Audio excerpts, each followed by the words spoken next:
Welcome, Leo. Thank you for joining me on my channel. Thank you for watching, liking, sharing, and subscribing. I hope you enjoy the insights here. It's a general reading.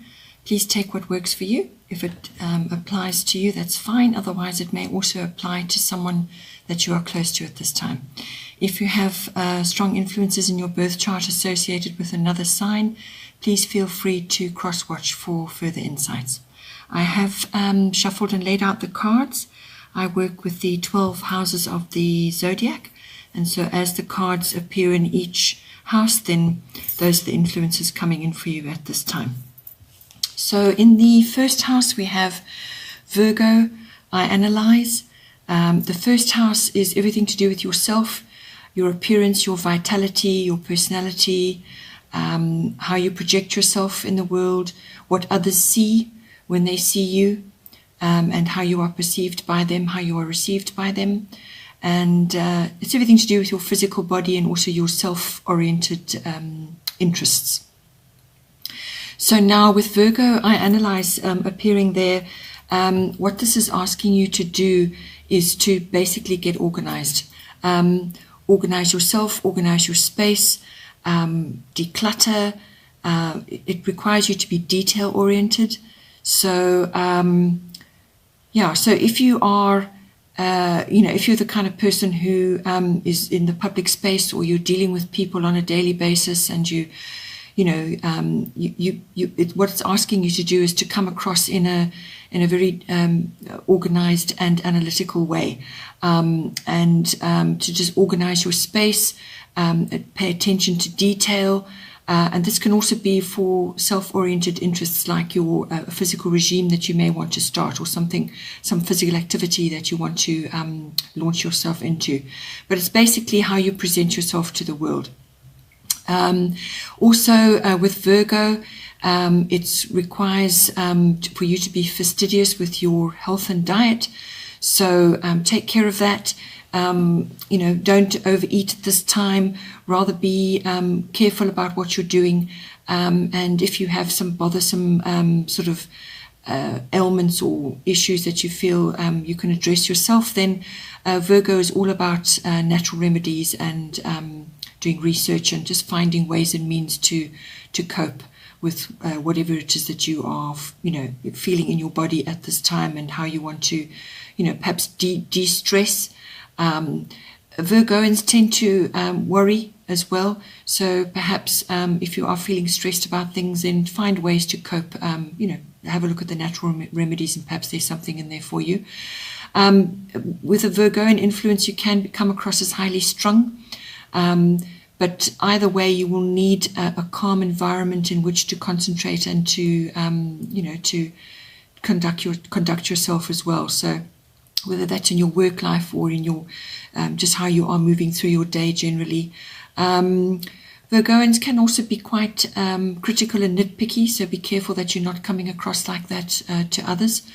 But the main part about this, I feel, for you is to get yourself into a good routine. With Virgos, that's very natural for them. So it's all about routine, getting organized, being detail-oriented, be precise about what you're doing. You may also be asked to, if you're writing things, that definitely falls into the realm of Virgo. So it's how you express yourself as well to others, and come across as being caring and considerate as well. Then in your second house, you have solar eclipse revolution. So the second house is all to do with your income, your money that's coming in, your self-worth and your values. And it's also to do with real estate, your property, what you own, everything that you possess, your emotional and physical resources. So with this appearing in this house, you're required to make changes. You're required to make changes, because if you don't make the changes necessary, then things will be changed for you, and it will be abrupt, and it could be a bit of a shock. So this usually applies when you know there are things that need to be done. You know there are issues that you need to deal with, or just certain things that you need to address. and we're inclined to put them off, or we just get too busy, or we just don't quite know what to do.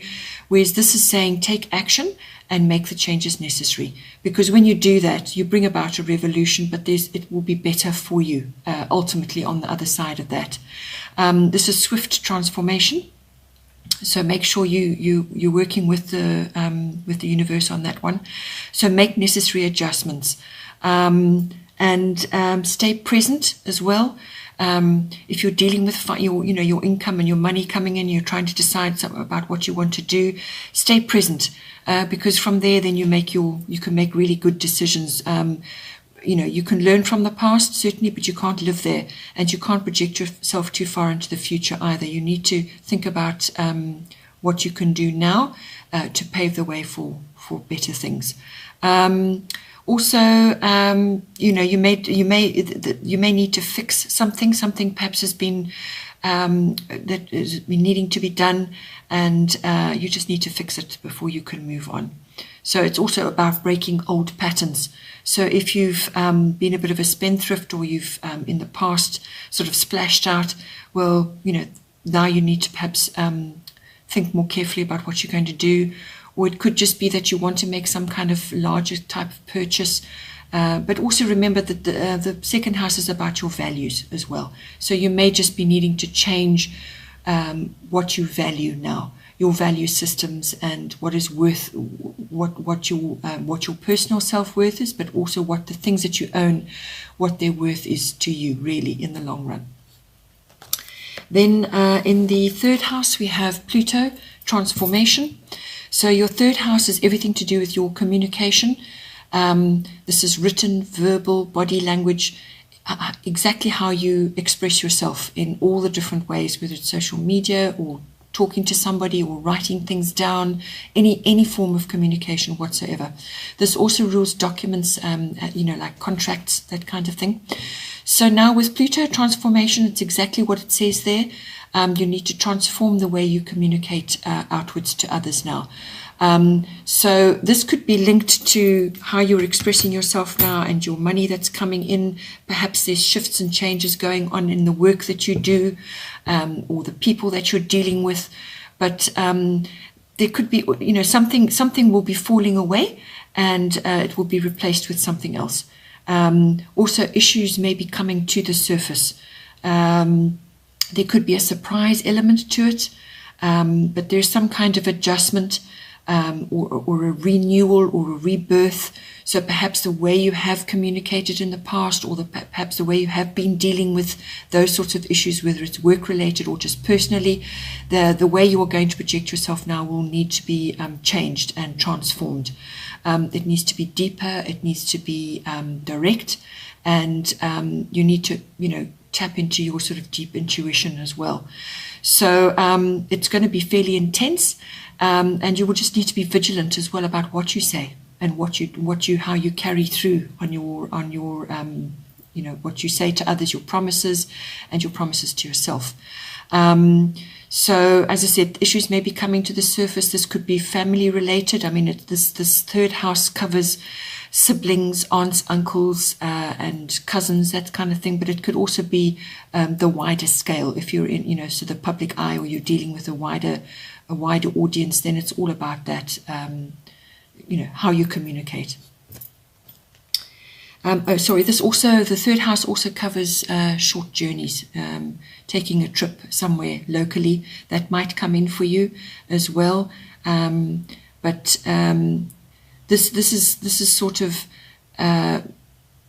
This is about perhaps letting go of something before and moving forward with something new. So you may be going somewhere new, or you may be changing where you go. Perhaps you've been going to the same places for years on end, and now you need to change something. So it can cover that as well.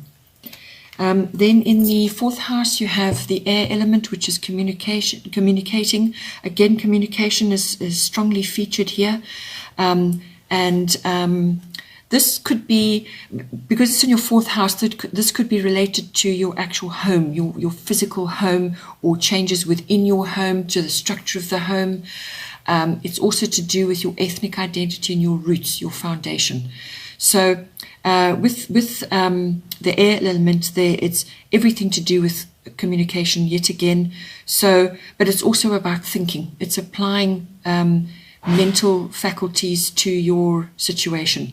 So you're going to need to think things through, make a thorough assessment, think of the bigger picture as well. So take into consideration where you are now and where you want to go in the future. Perhaps you want to change, if you're dealing with some kind of transformation and it involves contract, it could be to do with property. And it was also coming up in your second house, which deals with property. There are changes coming up there. So possibly you're downscaling, upscaling, moving home, or just changing your actual home itself. Whether it's the structure, you could be upgrading technology in your home because the air element governs all technology, or it could just be electronics, something to do with that in your home. And so it's not emotional. So don't make decisions based purely on emotional decisions. You need to actually clarify your intentions, clarify what it is you actually want and need. And then also be honest. Be honest about looking at your surroundings, your home, what needs to be changed, what you can change there adequately. You need to weigh your options up. If you're changing the interior home or the exterior of the home, you can bring in, as I said, technology, but it's also about being inventive. The air element is an intellectual element. And the air element also covers manifestation. So if you're wanting to bring a new home to yourself, then having a positive outlook will also, and being honest with yourself, once you set your intention and send it out into the universe, you could very well manifest exactly what you want. So it's assessment, really. Think things through and actually weigh up your options. That's really what it's about there. Then in the fifth house, we have Black Moon Lilith. This is a female mystery card. It's the deeper feminine, the darker feminine as well. This is falling into your fifth house, which is to do with, covers several areas. It covers children, so your children or other children that you're exposed to. It also covers creativity in your creative projects, or just how you are in your world, whether it's work related or just hobbies that you do at home, but it's your creativity. It's also about love affairs, and this is highly indicated with this card, and recreation and having fun of all kinds. So this is a very seductive, mysterious card. As I said, it's the deeper feminine. So you could be entering a love affair, or you could be involved somehow, and it's going to be sort of really quite deep and sort of mysterious. It's got like a magic element to it. There's that. There's sex, there's seduction, there's all of that coming with this card. If that's not your situation and you're dealing with the other two areas, which could be, as I say, creativity or your children, you may find that your children are, if you've got an older child and is now starting to date and so on, they may be going through that and you're experiencing that through their eyes. But it can also bring a bit of rebelliousness and a bit of wildness, it's a strong feminine card. So there's a strong feminine influence here, whether you're bringing that into your relationship with your children or into your creativity, however it's coming in. But it's about standing your ground as well and being strong. And sometimes you may feel like you're going it alone a little bit, that you standing against others' opinions and so on. So there's all of those elements that could be coming in. You could be working on a creative project and just be feeling a little bit isolated possibly. But if you're tapping into the deeper feminine and harnessing all those qualities, then you can bring it through into your creativity. It's the deeper feminine strength. It's also the darker feminine. So it's also about not making decisions based on fear or anger. So you may be having to make decisions in any one of those areas, or you're going to be experiencing it somehow through your children or through a love affair. So there's all of those elements coming in. Then the 6th house, you have Gemini, which is I think. So your 6th house is all to do with your work projects, your work colleagues, your workplace, and your daily routine there. It's also about mastery of your craft, whatever it is that you do. And it's about health and about diet and also pets. So with Gemini, I think you have yet another communication card coming in. So this is coming in very strongly for you this month. And there seem to be changes across the board here right the way. And each one is kind of feeding into the other. So really it depends on how you project yourself now, what you're doing about your income and your values, how you're going to communicate that. And it's going to literally follow you from your home right the way through your chart. So with this in the workplace, it may be this that's triggering changes, or just a change of home or something that's occurring. Or it could be possibly that you something that you're reaching for, and that is going to have other effects, knock-on effects. But with Gemini, I think communication is key, and this is mostly to do with your work, and then possibly also to do with your health and diet. But it really is your projects that you're working on in your workplace. You could be having a Gemini person that you're working with or exposed to. Or you could be in an environment which is quite fast-paced, where communication is key, or you need to bring those elements into the work projects that you're working on. This also brings in technology. You may be having to master some kind of new computer program or some kind of tech to assist you in the work that you're doing, and also to reach others, to reach a wider audience and so on. But it really is, communication is key, and also listening. So communicate by all means, but also listen. You may hear gossip, or you may hear others talking in your work environment. They could be talking about you, or they could be talking about what's going on. So just be careful with that. Don't get embroiled in gossip and get pulled into something there. This is a very curious sign. It gets bored easily. Distractions tend to fill the day. So if you've got a big project on the go, harness the thinking abilities of Gemini, but don't get distracted and lose focus, or get bored even. Find ways to channel your energy there. You also may have to talk yourself into a situation or out of a situation. And writing and multitasking could be coming in here for you. If a health issue is coming up, more than likely it's going to be nervous energy that you're burning up.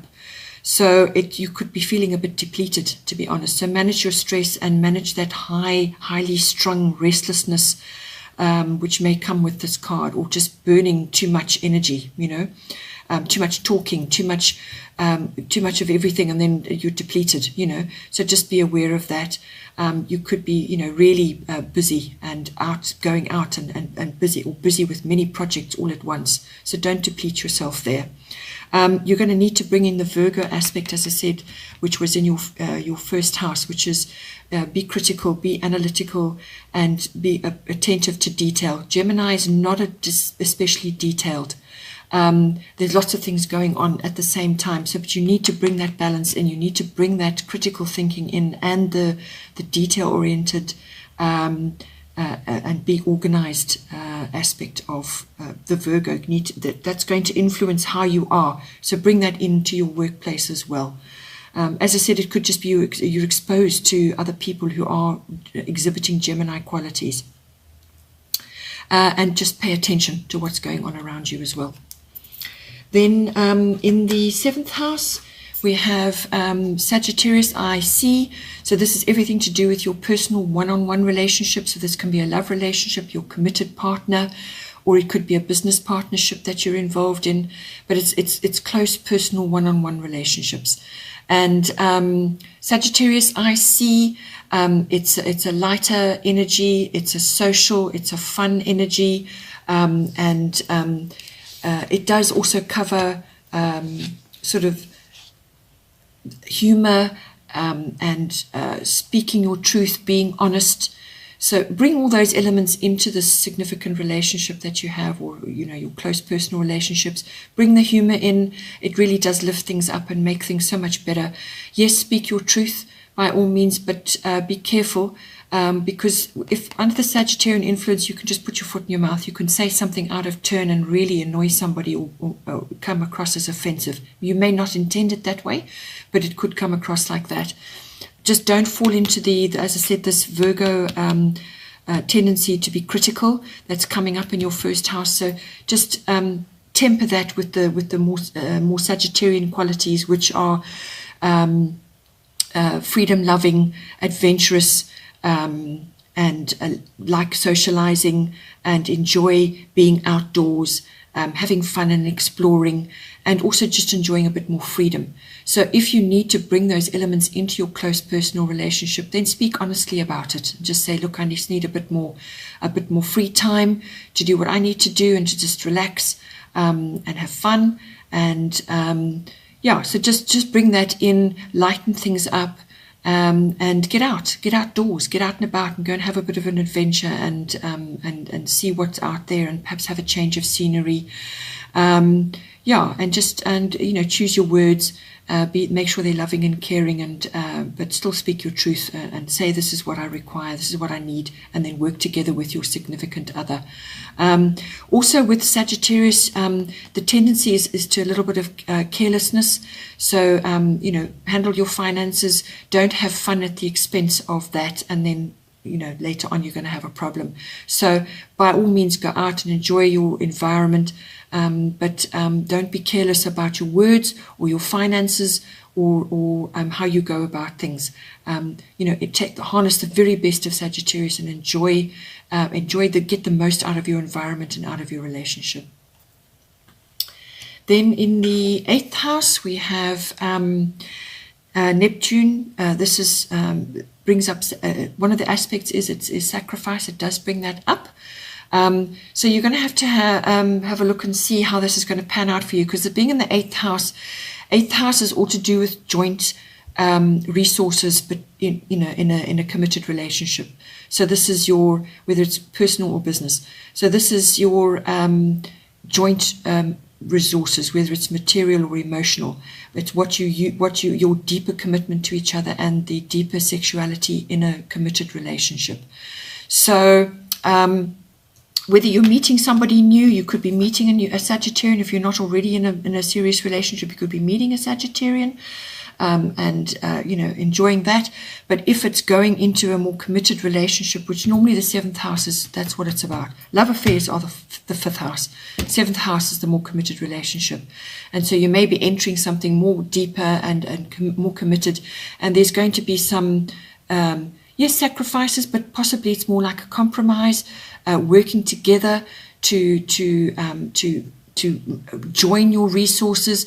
Perhaps there's some things that you can do without, and likewise the other person can bring to the table what they feel they can do without, to make a harmonious transition, to join your resources together. But it could also be that you may just feel like you want to escape sometimes, that it's all too much. Neptune can bring that aspect in as well.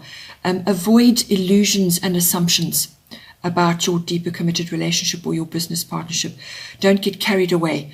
You need to be thinking about your finances, and this is very apparent here as well. And you need to be thinking about how you communicate. There's going to be issues that you need to deal with there. If you're single and you're on your own, and then you don't have a committed relationship, this could be a business partnership, or it could be also your relationship to big money, because the 8th house also covers big money. So this is investments, this is inheritances, this is legacies, this is banking, tax, accountancy, It's also handling other people's money if that is part of your profession, or you may be doing it on behalf of somebody else. So there are definitely aspects of this house which could make you subject to some kind of illusion, or things that are just not clear. You're just not clear about your finances, your big finances, or your the deeper issues. It could also be sexuality. There's some perhaps a deeper commitment is bringing aspects in which you're just not clear about. So it's also you need to put yourself in a grounded position. Stay grounded. Keep your feet on the ground while you access the higher qualities of Neptune. The higher qualities of Neptune is sort of a connection to the divine. So the 8th house can also be your psychic abilities. So it's a connection to that. It's a very dreamy sign, but it's a planet. But it's also about imagination, and it's about connection to the divine or divine aspects. It could even be a divine partnership that you're entering into now. So this is higher consciousness, if you want to put it that way as well. So if that's not as coming in for you, then it could just be that you feel a little bit vulnerable, a little bit confused about your finances or about this committed relationship. There are perhaps issues that need to be cleared up. But all the while, during this period, always be clear thinking to the best of your ability, and don't make assumptions or have illusions about things. Be clear. Communicate about what you want to say, because this is coming up very strongly in your chart. And compromise, or perhaps discuss it with your significant other and your partnerships to actually get clarity. Then in the 9th house, we have the Sun Spirit. So this is a very sunny, optimistic card. And this covers your 9th house, which is everything to do with travel, international travel. It's also about adventure and exploration, whether that's personal or external. It's also about higher education. So this could be university education. It's also about publishing, promotional work, teaching, and also religion, ultimately faith, and also belief systems. So all of these things could be coming in for you on your 9th house. But with the Sun and the Spirit card in there, this is about you putting your personal stamp on any one of those areas. It's you bringing your particular spirited self to the fore. So it's really you putting your personal stamp on it, bringing in your vitality. It's about taking action. It's also leadership. And you may be in the spotlight in any one of those areas. You may be called to bring in your leadership abilities, and people may be looking at you for that. It's also your influence in any one of those areas, what influence you're bringing to bear. And because it's the Sun in your spirit, it's a powerful card. So you may be really able at this time to influence a great many people. The 9th house also covers the law. So that, you may be, that might be part of your career, or it could be something that you're learning. But whatever it is, you're going to be bringing your whole self in there and bring your full spirit into whatever it is you're doing. So it's throw your full self at it, and harness those lovely abilities and bring them in and spread them around, and really go for it. It's a very action-oriented card, but it's also about vitality, bringing your vitality in, your energy into whatever it is that you're doing. If this is to do with travel or anything to do with foreign people, you could be talking to foreign people, you could be communicating with foreign cultures. But if it is to do with anything foreign, then it may be a visit to a place which is really going to lift your spirits up, or it's going to be a nice sunny warm place. So you may just be needing a trip somewhere warm somewhere where you can really feel the sun on you, literally, that is going to lift you and lift your spirits up and just feel good, to help you feel good. You just may need to have a little bit of a break from other things that may be going on in your chart. Then in the 10th house, this is part of fortune increase, very, very fortunate, very fortuitous card. It's also a card of destiny. So this is coming into your 10th house, which is your house of career, ambition, authority figures, and your status, and also your fame and reputation. So all of those things which usually come with career or having a high profile of some kind. So part of fortune increase, this is about perhaps talents and abilities that you haven't really utilized, or you haven't really known about, or just haven't come to the fore, or perhaps you knew about them but you just never harnessed them. You just stuck with perhaps what you've always done. Well, this indicates that those are coming to the fore now, and because of that, you're going to increase and harness many more things around you, whether it's a form of abundance or just harness increased notoriety. You're going to be in the spotlight in some way, shape, or form. But it's also about harnessing those newfound talents and abilities, or really just putting them out there now for all to see. So it's emerging, if I can put it that, it's increasing, coming up from wherever it was not acknowledged. Now it's acknowledged. This card brings in gifts, abundance, flow, and also success. As I said, being in the spotlight, or just being noticed for what it is you do, who you are, what you're bringing to the table. It's creativity. It's also learning, and it has that public relations, promotions aspect to it. So it's a destiny card. It's kind of like you're destined or fated to be in this position. So this is a wonderful card to be having in that part of your chart. Your career could be taking off, or you could be making a change, and then now all of a sudden, or you're suddenly noticing that you're really good at something. Something has come out, and now you're finding that, gee, you really do have an ability, you have an affinity with that, and it sets you off on a new path, and doors open for you. It's like abundance coming to you, and abundance can be in many forms. It's not necessarily money. It could be all kinds of ways that the universe is smiling on you. But it's really about pulling those parts out of you, and actually working with what you came into this life with, your abilities and your talents, and actually not being afraid to harness that as well and move forward. So it's a really fortuitous card to have. Then in your 11th house, you have lunar eclipse. This is change. So change is coming up again for you.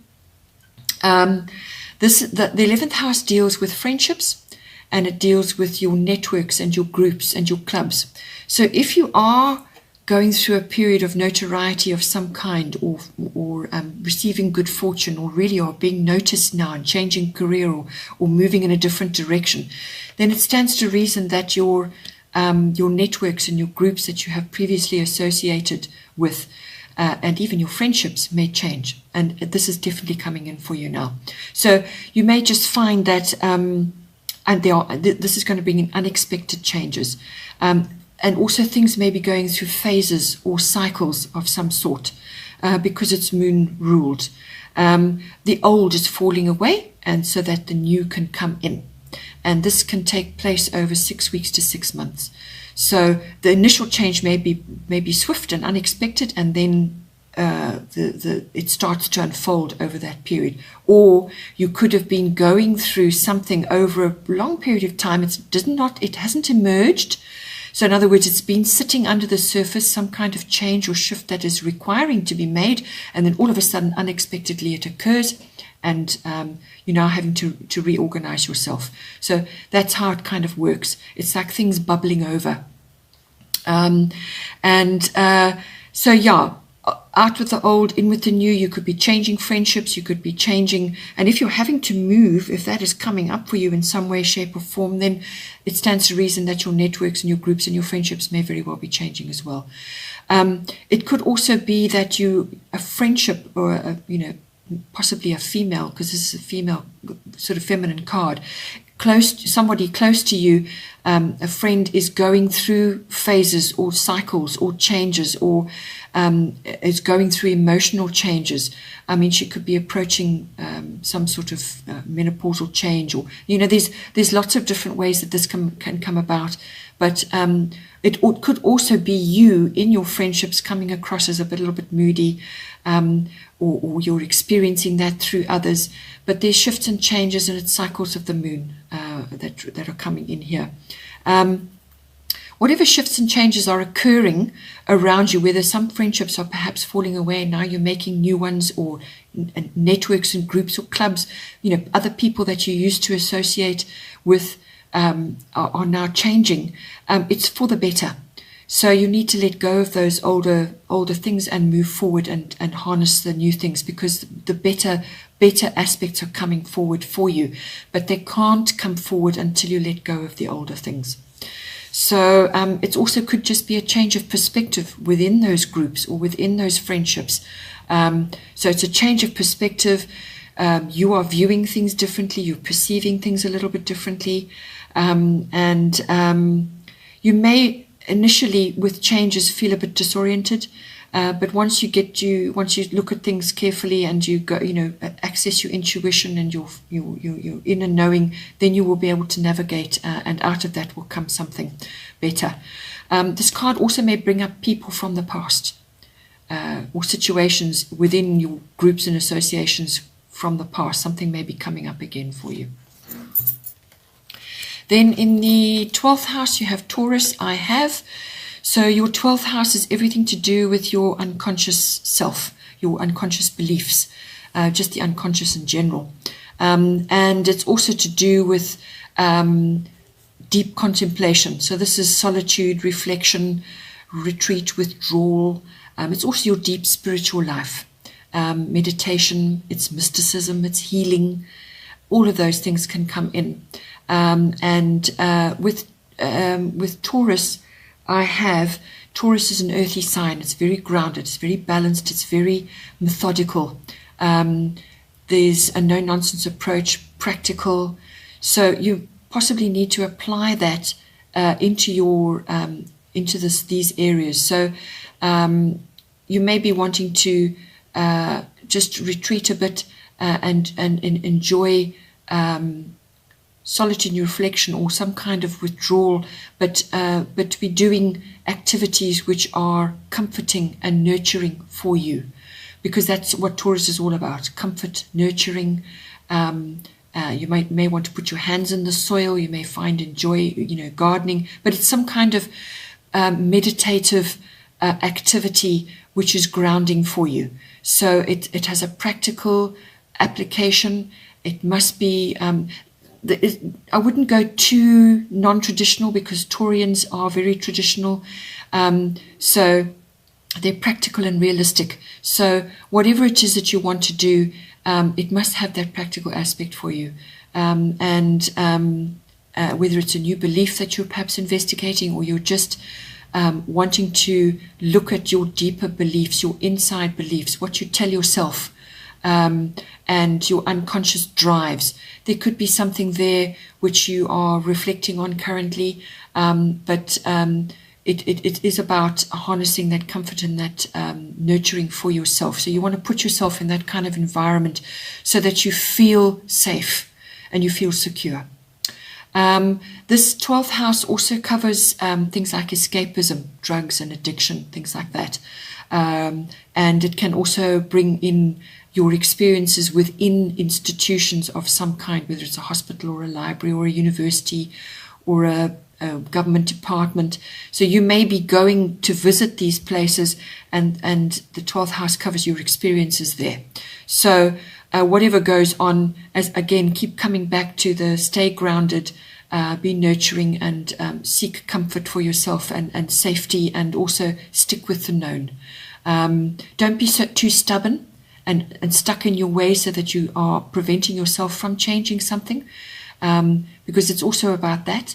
But also just ensuring that whatever it is that you're wanting to look at, sort of in the deeper contemplative hours, is that you feel safe and nurtured, and that you're looking after yourself, and that you're grounded, and that you're not heading off into a direction which is not known at this time. So stick with more traditional more traditional aspects at this time.